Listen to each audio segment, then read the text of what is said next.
नमस्कार, आप सभी का स्वागत है यूट्यूब चैनल मैनेजमेंट पर। दोस्तों, वीडियो में आगे बढ़ूं और रियल टॉपिक के बारे में बात करूं उसके पहले मैं कहना चाहूंगा, अगर आप फाइनेंस के रिलेटेड, इन्वेस्टमेंट के रिलेटेड या स्टॉक मार्केट के बारे में जानकारी हासिल करना चाहते हैं या बेसिक ऑफ इन्वेस्टिंग को समझना चाहते हैं, आप हमारे वेबसाइट www.management.com पर भी विजिट कर सकते हैं। दोस्तों, अब हम रियल टॉपिक के बारे में बात करें तो इस वीडियो में हम चर्चा या एनालिसिस करने वाले हैं एनबीएफसी सेक्टर से आने वाले एक बहुत ही छोटे stock Ujjivan small finance bank limited के बारे में, जो 2005 में इनकॉर्पोरेट हुई थी और तब से देखा जाए तो एनबीएफसी सेक्टर में एक अच्छा खासा ग्रोथ इसने दिखाया है। लेकिन वहीं पर अगर स्टॉक मार्केट में इसके लिस्टिंग के बाद से देखें तो पिछले 2.5-3 सालों में कोई खास रिटर्न नहीं बना है, क्योंकि ये ऑलमोस्ट अपने लाइफ टाइम हाई के आसपास ही चल रहा है और इस पीरियड में ये मात्र 2% के आसपास अपने इन्वेस्टर्स को रिटर्न दिया है। लेकिन पिछले 1 साल का डेटा देखा जाए तो इस पीरियड में इसने अपने इन्वेस्टर्स को एक अच्छा रिटर्न दिया है और कोई भी इंडिविजुअल अगर 1 साल पहले इस स्टॉक को बाई करके अपने पोर्टफोलियो में रखा होगा, ऑलमोस्ट उसको 150% के आसपास आज की तारीख में रिटर्न मिल रहा होगा। जैसा कि आप स्क्रीन पर देख सकते हैं, ये स्टॉक अपने लाइफ टाइम हाई 60-62 रुपए के आसपास ही चल रहा है, लेकिन अभी भी इसका प्राइस काफी कम, मात्र 57-58 रुपया के रेंज में ही है। तो क्या इस स्टॉक को करंट प्राइस लेवल पर बाई करके फ्यूचर में एक अच्छा, या जिस तरह से पिछले 1 साल में इसने 1.5 गुना रिटर्न दिया है अपने इन्वेस्टर्स को, पाया जा सकता है? प्रेजेंट टाइम में फंडामेंटली ये स्टॉक कैसा नजर आ रहा है? फ्यूचर में इसका कैसा प्रोस्पेक्ट बन रहा है? आने वाले टाइम में इसको क्या थ्रेट मिल सकते हैं? कहाँ से इसको ज्यादा कंपटीशन मार्केट में आता हुआ दिख रहा है? और रिसेंट पास्ट में ही इसने कुछ एग्रीमेंट किया है दूसरी कंपनी के साथ, वो क्या है? ये पूरे डिटेल इस वीडियो में जाने उसके पहले मैं कहना चाहूंगा, अगर आप नए हैं इस चैनल पर या अब तक आपने इसको सब्सक्राइब नहीं किया है, चैनल को सब्सक्राइब करके बेल आइकन का बटन जरूर प्रेस करें, ताकि आने वाले फ्यूचर में हर वीडियो का नोटिफिकेशन आपको मिलती रहे। दोस्तों, जीवन स्मॉल फाइनेंस बैंक लिमिटेड जब इनकॉर्पोरेट हुआ था 2005 के आसपास, तब इसके टारगेट ऑडियंस या कह सकते हैं टारगेट कस्टमर इसके पुअर लोग होते थे, और स्पेशली उड़ीसा बंगाल के क्षेत्र में जो भी विलेजर्स हैं जिनकी इनकम कम है या कम लोन की उनकी रिक्वायरमेंट है, वैसे ही लोग इस कंपनी के टारगेट कस्टमर होते थे। लेकिन करंट टाइम में देखा जाए तो इसका बिजनेस भी काफी ज्यादा एक्सपेंड हुआ है और धीरे धीरे जो इसका ग्रोथ रेट रहा है उसको काफी रैपिड माना जा सकता है, क्योंकि एनुअल बेसिस पर देखा जाए तो पिछले 10-12 सालों में इस कंपनी का ग्रोथ ऑलमोस्ट आपको करीब 25 से 30% के रेंज में ऑन एनुअल बेसिस देखने को मिलेगा। और इसके सेल्स ग्रोथ के रेशियो में प्रॉफिट मार्जिन परसेंटेज ग्रोथ को देखा जाए तो ये और भी ज्यादा सरप्राइजिंग लेकिन अच्छा माना जा सकता है, क्योंकि ऑलमोस्ट ये 1.5 से 2 गुना रहा है। लेकिन प्रेजेंट टाइम में क्या इस स्टॉक को बाई करके अपने पोर्टफोलियो में ऐड किया जा सकता है? इसको लेकर हम कंक्लूजन तक पहुंचे उसके पहले उस इस कंपनी के कुछ की स्टेट्स देख लेते हैं। फाइनेंशियल एक्टिविटीज पिछले कुछ सालों में जिस तरह से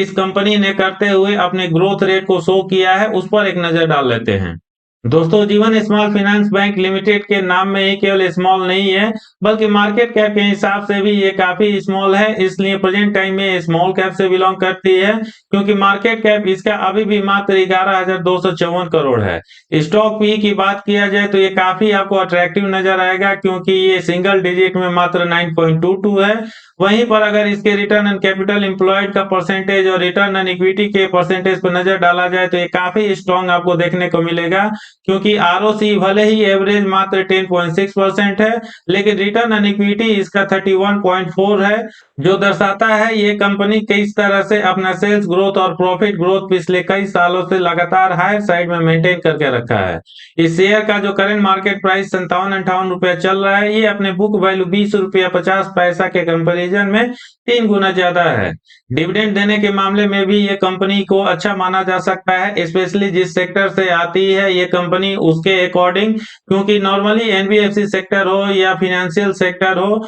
वहां पर डिविडेंड देने के मामले में बैंक्स हो या एनबीएफसी कंपनीज काफी कंजूसी बरतते हैं। लेकिन Ujjivan small finance bank limited लगातार अपने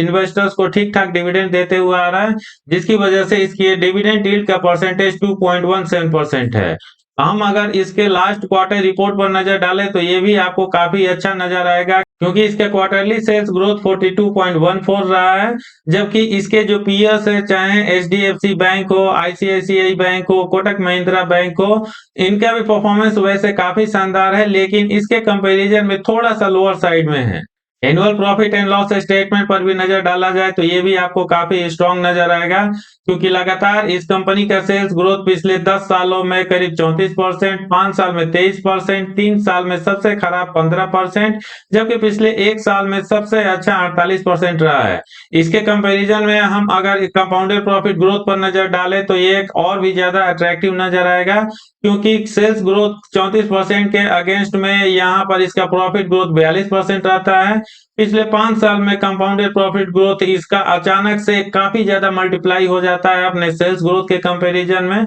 क्योंकि ये 176% नजर आ रहा है। पिछले 3 साल में भी इसका प्रॉफिट ग्रोथ सेल्स ग्रोथ के कंपैरिजन में ऑलमोस्ट 3 गुना है, जबकि वहीं पिछले 1 साल में इसका प्रॉफिट ग्रोथ सबसे जबरदस्त करीब 5491% रहा है। हालांकि इतना हाई प्रॉफिट ग्रोथ जो पिछले 1 साल में यहाँ पर देखने को मिल रहा है, ये केवल बिजनेस एक्टिविटी से नहीं आई है, इसके पीछे कुछ और भी रीजंस हैं। जैसे फाइनेंशियल सेक्टर से बिलोंग करने वाली किसी भी कंपनी में हमेशा कुछ एनपीए जनरेट होते रहता है, और बहुत लंबे टाइम तक एनपीए होने की वजह से चाहे कोई बैंकिंग कंपनी हो या एनबीएफसी कंपनी हो, उनके प्रॉफिट मार्जिन पर काफी ज्यादा असर पड़ता है। लेकिन पिछले 1 साल में इस कंपनी ने जबरदस्त इंप्रूवमेंट दिखाया है, जिसकी वजह से न सिर्फ इसका कंपाउंडेड प्रॉफिट ग्रोथ काफी स्ट्रॉन्ग नजर आ रहा है, बल्कि इतना ज्यादा हाई भी है। स्टॉक प्राइस सीएजीआर की बात करें तो पिछले 3 साल में ये 21% रहा है, जबकि पिछले 1 साल में जैसा कि मैंने बताया, इसने अपने इन्वेस्टर्स को करीब 1.5 गुना का रिटर्न दिया है।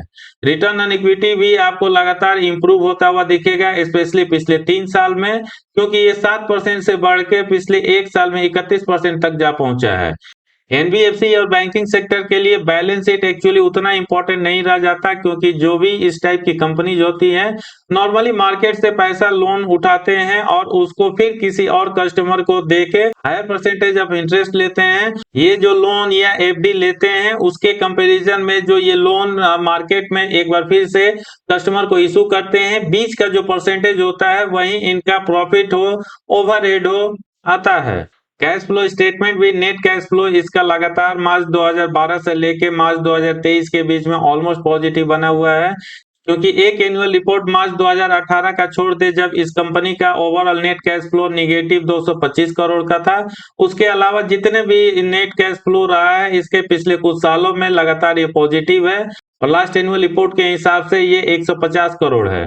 दोस्तों, जैसा कि मैंने बताया, भले ही ये कंपनी अपने इन्वेस्टर्स को पिछले 1 साल में करीब 150% का रिटर्न दिया है, लेकिन 5 साल के डेटा पर नजर डालें तो ये डिटेल आपको यहाँ पर जनवरी 2020 से लेकर अब तक देखने को मिलेगा, क्योंकि इसका स्टॉक मार्केट में लिस्टिंग 2019 में करीब 52-53 रुपया के आसपास हुआ था, और तब से इसमें एक बहुत ही बड़ा गिरावट देखने को मिला, और एक बार के लिए जनवरी 2022 में तो इसका लोएस्ट लेवल करीब 13 रुपया 14 रुपया के आसपास हो गया था। लेकिन वहां से इसने एक जबरदस्त अपर साइड में मूवमेंट दिखाया है, और फाइनली एक बार फिर से ये अपने लाइफ टाइम हाई को काटते हुए करीब 57-58 रुपया पर चल रहा है, और एक नया हाई भी करीब 63 रुपया का बनाया है।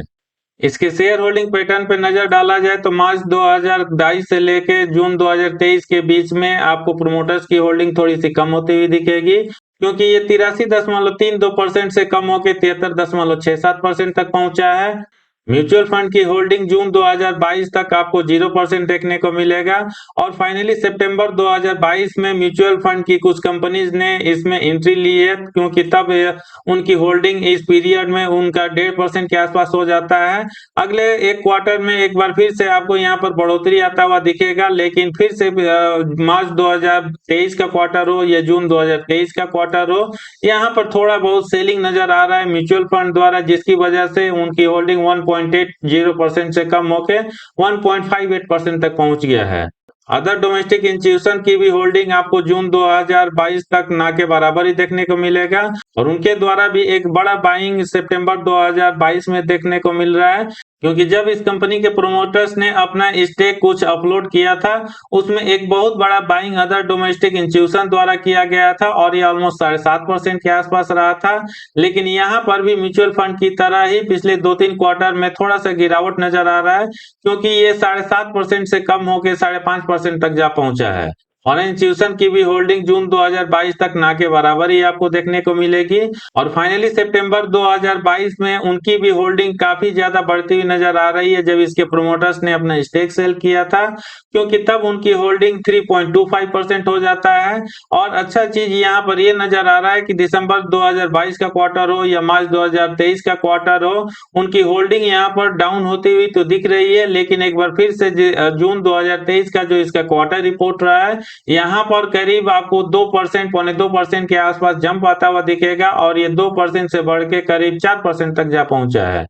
फाइनली अब हम अगर रिटेल एंड अदर्स के होल्डिंग की बात करें तो ऑलमोस्ट ये आपको कंस्टेंट नजर आएगा पिछले 5-6 क्वार्टर्स में और ये ऑलमोस्ट 16% के आसपास फिलहाल बना हुआ है। स्टैंड लोन फाइनेंशियल स्टेटमेंट के मामले में भी इस कंपनी का परफॉर्मेंस पिछले 5 साल में काफी स्ट्रॉन्ग है। इसका रेवेन्यू ग्रोथ पिछले 5 साल में ऑन एवरेज 24.66% रहा है, जबकि इस पीरियड में इंडस्ट्री का एवरेज रेवेन्यू ग्रोथ मात्र 12.02% है। मार्केट शेयर के मामले में भी इसका परफॉर्मेंस इंप्रूव होता हुआ नजर आ रहा है, क्योंकि पिछले 5 साल में इसका मार्केट शेयर 0.35% से बढ़ के 0.61% हो गया है। हालांकि ओवरऑल देखा जाए तो ये भी काफी कम है, लेकिन एक सच्चाई यहाँ पर जरूर हमें एक्सेप्ट करनी होगी। एनबीएफसी सेक्टर में बहुत सारे बड़े-बड़े दिग्गज कंपनीज हैं जिनके सामने टिक पाना उतना आसान नहीं है, जैसे Bajaj finance, Bajaj Finserv, Cholamandalam finance, और उनके सामने ये कंपनी अगर अपने बिजनेस को सस्टेन करते हुए एक ठीक-ठाक ग्रोथ दिखा रही है, इसका सीधा-सा मतलब है ना सिर्फ इस कंपनी के मैनेजमेंट में दम है, बल्कि इसमें आगे आने वाले टाइम में भी ग्रोथ का पोटेंशियल बना रह सकता है। नेट इनकम के मामले में भी इसका परफॉर्मेंस काफी स्ट्रॉन्ग है, क्योंकि ना सिर्फ इसने अपने पीयर्स को बीट किया है, बल्कि इंडस्ट्री का जो एवरेज नेट इनकम ग्रोथ रहा है मात्र 23.09% पिछले 5 साल में। वहीं पर Ujjivan small finance bank limited का नेट इनकम ग्रोथ पिछले 5 साल में करीब-करीब 176% रहा है एनुअल बेसिस पर। जो बड़े-बड़े एनालिस्ट होते हैं उनका भी ये कंपनी और स्टॉक काफी लाडला बना हुआ है, क्योंकि फोरकास्ट और रेटिंग में जो 14 एनालिस्ट ने अपना ओपिनियन शेयर किया है, ये सारे एनालिस्ट यानी 100% एनालिस्ट का मानना है, चाहे इस कंपनी का रेवेन्यू ग्रोथ हो, प्रॉफिट ग्रोथ हो या स्टॉक प्राइस शेयर ग्रोथ हो, आने वाले शॉर्ट टर्म में काफी अच्छा और स्ट्रॉन्ग रह सकता है। दोस्तों ये तो रहा जीवन स्मॉल फाइनेंस बैंक लिमिटेड का पास्ट परफॉर्मेंस, जिसमें हमने देखा भले इसने पिछले 3-4 सालों में अपने इन्वेस्टर्स को कोई खास रिटर्न नहीं दिया है, ये 0% के आसपास रिटर्न दिया है, लेकिन पिछले 1-1.5 साल में इसने अपने इन्वेस्टर्स को काफी ज्यादा मालामाल किया है। वहीं पर अगर बिजनेस फ्रंट के बारे में बात किया जाए तो वहां पर इसका परफॉर्मेंस काफी स्ट्रॉन्ग और अच्छा नजर आ रहा है, क्योंकि लगातार इसका सेल्स ग्रोथ हो या प्रॉफिट ग्रोथ हो, ना सिर्फ ये डबल डिजिट में बना हुआ है, बल्कि कई बार तो ये 25 से लेके 30% के रेंज में रहा है। तो क्या इसके बेसिस पर इस स्टॉक को करंट प्राइस लेवल पर बाई किया जा सकता है फ्यूचर में एक बार फिर से स्ट्रॉन्ग रिटर्न पाने के लिए, या आने वाले 4-5 साल में एक बार फिर से ये अपने इन्वेस्टर्स को निराश ही करने वाला है और वहां पर 0% के आसपास ही रिटर्न मिलने वाला है? इसके लिए मैं अपने स्टडी के बेस पर बात करूं तो नो डाउट इसका फंडामेंटल फिलहाल काफी अच्छा नजर आ रहा है, क्योंकि ये एनबीएफसी सेक्टर से कंपनी आती है और इसके जो टारगेट कस्टमर्स हैं वो भी काफी कमजोर वर्ग के लोग हैं, जहां पर ये कंपनी छोटे-छोटे लोन डिस्ट्रीब्यूट करके उसका आसानी से रिकवरी भी कर लेती है। इसलिए उस पॉइंट ऑफ व्यू से देखा जाए तो मुझे ऐसा लगता है कम से कम आने वाले 3-4 सालों में कोई थ्रेट तो नजर नहीं आ रहा है। लेकिन यहाँ पर एक चीज जरूर कंसीडर करने वाली बात है, एनबीएफसी सेक्टर में ऑलरेडी काफी ज्यादा कंपटीशन है। कुछ नए प्लेयर्स भी एंट्री कर रहे हैं, जैसे जियो फाइनेंशियल सर्विसेज, और भी जो छोटे-छोटे कुछ बैंक्स हैं या एनबीएफसी कंपनीज हैं जो रूरल एरिया को टारगेट करती हैं। अगर उनकी एंट्री वो सब क्षेत्र में हो जाता है तो निश्चित ही इस कंपनी को काफी ज्यादा और बड़ा चैलेंज फेस करना पड़ सकता है, और वहां पर जिस तरह से इसने पास्ट में परफॉर्मेंस दिखाया है बिजनेस और प्रॉफिट ग्रोथ के मामले में, उसको अचीव करना एक तरह से बहुत बड़ा चैलेंज रह सकता है। और ये सारी बातें शायद इस कंपनी के मैनेजमेंट को भी पता है, जिसकी वजह से न सिर्फ जो इनका फंडामेंटल बिजनेस है उसके ग्रोथ के लिए लगातार दिन रात मेहनत कर रहे हैं, और जो भी वो स्कोप उनको नजर आ रहा है अपने आप को एक्सपेंड कर रहा है, बल्कि कुछ नए-नए सेगमेंट को भी ये लोग एक्सप्लोर कर रहे हैं, क्योंकि हाल फिलहाल ही Ujjivan small finance bank limited ने एसएमसी जो एक ब्रोकिंग कंपनी है उसके साथ टाई अप किया है या कह सकते हैं एग्रीमेंट किया है। यानी जो भी Ujjivan small finance bank limited के कस्टमर्स हैं, उनको एसएमसी ग्लोबल अपना सर्विसेज प्रोवाइड करेगा, जैसे स्टॉक मार्केट में ट्रेडिंग के लिए डीमैट और ट्रेडिंग अकाउंट हो गया। हो सकता है उसमें Ujjivan small finance bank limited का भी पार्टनरशिप हो और कुछ अपना स्टेक हो, क्योंकि बिना इंटरेस्ट का तो कोई टाई अप नहीं होता। पिछले कुछ दिनों में जिस तरह से इस कंपनी के मैनेजमेंट का कमेंट्री आया वो भी मुझे काफी पॉजिटिव लगा। इसलिए ये सारे डेटा और इसके फ्यूचर के प्रोस्पेक्ट को कंसीडर करते हुए मैं कह सकता हूं, अगर कोई रिटेल निवेशक इस स्टॉक को अपने पोर्टफोलियो में ऐड करना चाहता है, आने वाले 3 से 4 साल के लिए ऐड कर सकता है। लेकिन चूंकि ये अपने लाइफ टाइम हाई के आसपास फिलहाल ट्रेड कर रहा है, इसलिए बेटर होगा जिस तरह से मार्केट में एक छोटी बहुत करेक्शन आई है, उसमें इसका प्राइस भी करेक्ट होके अगर 50 के आसपास मिल जाए या उसके नीचे मिल जाए, ना सिर्फ वो वैल्यूएशन वाइज काफी अट्रैक्टिव होगा, बल्कि फ्यूचर में रिटर्न पॉइंट ऑफ व्यू से भी काफी अच्छा हो सकता है। आने वाले 4 से 5 सालों में इस शेयर का क्या टारगेट प्राइस हो सकता है? जितना भी मैंने स्टडी किया, रिसर्च किया, उसके बेसिस पर मैं कह सकता हूँ, जिस तरह से इसका फंडामेंटल लगातार स्ट्रॉन्ग बना हुआ है, पास्ट में जिस तरह से इसने एक स्ट्रॉन्ग परफॉर्मेंस दिखाया है, ये 57 और 58 से 150 के आसपास पहुंच सकता है और सारी चीजें पॉजिटिव और स्मूथ रही इस कंपनी के लिए, तो ये टारगेट आपको 200 के आसपास भी होता हुआ दिख सकता है। हालाँकि यहाँ पर एक चीज़ ज़रूर मैं आपको अलर्ट करना चाहूँगा, चूँकि ये स्मॉल कैप से कंपनी आती है, बैंकिंग सेक्टर हो या एनबीएफसी सेक्टर हो, वहाँ पर काफ़ी ज़्यादा फ्लक्चुएशन हमेशा बना रहता है। इसलिए अगर आप इस शेयर को बाई करके चलना चाहते हैं, अपना खुद का भी रिसर्च एनालिसिस ज़रूर करें और अपने पोर्टफोलियो में इसको ऐड करने के बाद लगातार इसके रिजल्ट और इस सेक्टर से रिलेटेड जो भी सेंट्रल गवर्नमेंट हो या स्टेट गवर्नमेंट हो, उनका नोटिफिकेशन अगर आता है, उस पर भी नज़र बना के रखें। दोस्तों इस वीडियो में इतना ही है, कैसा लगा कमेंट करके जरूर बताएं। पसंद आए तो लाइक का बटन प्रेस करके इसका लिंक अपने दोस्तों के साथ जरूर शेयर करें, जो Ujjivan small finance bank limited जैसे शेयर में इंटरेस्टेड है। पूरा वीडियो देखने के लिए धन्यवाद। जय हिंद।